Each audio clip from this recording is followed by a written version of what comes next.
અમદાવાદમાં વિશ્વ આદિવાસી દિવસની ભવ્ય ઉજવણી. અસારવા ખાતે ભીલવાસથી મહારેલીનું આયોજન કરાયું. ભવ્ય ઉજવણીમાં 5000થી વધારે લોકો જોડાયા. વિશ્વ આદિવાસી દિવસ પર લોકો તીર કામઠા લઈને જોડાયા. પૂર્વ ગૃહમંત્રી પ્રદીપસિંહ જાડેજા બન્યા મુખ્ય મહેમાન. ખાનપુર ખાતે જલપાન કરી મહારેલીની પૂર્ણાહુતિ કરાઈ. 9 ઓગસ્ટ એટલે વિશ્વ આદિવાસી દિવસ.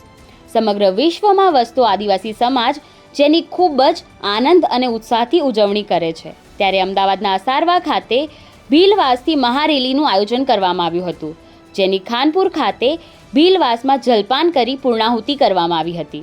આ કાર્યક્રમમાં મુખ્ય મહેમાન તરીકે પૂર્વ ગૃહમંત્રી પ્રદીપસિંહ જાડેજા જોડાયા હતા.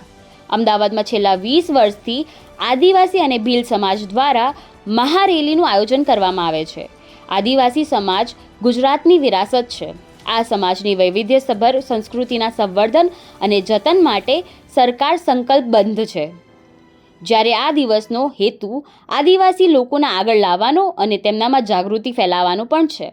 દર વર્ષે 9 ઓગસ્ટે વિશ્વભરના આદિવાસી લોકોમાં જાગૃતિ ફેલાવવા અને તેમના અધિકારોના રક્ષણ માટે પ્રેરણા આપવાના ઉદ્દેશ્ય સાથે આની ઉજવણી કરવામાં આવે. જીતેન્દ્ર કુમાર કનૈયાલાલ રાણા અમદાવાદની અંદર આજે એકતાનું પ્રતીક બતાવી રહ્યા છે, જે યુનોએ જાહેર કર્યું છે ઓલ ઓવર વિશ્વની અંદર, કે જેના અંદર ઓલ ઇન્ડિયાના આદિવાસીઓ આજે આદિવાસી સમાજને વિશ્વ આદિવાસી દિવસને આજે એક દિવાળીના ભાગ સ્વરૂપે ઉજવી રહ્યા છે, જે અમારા માટે એક ગર્વનું બાબત છે.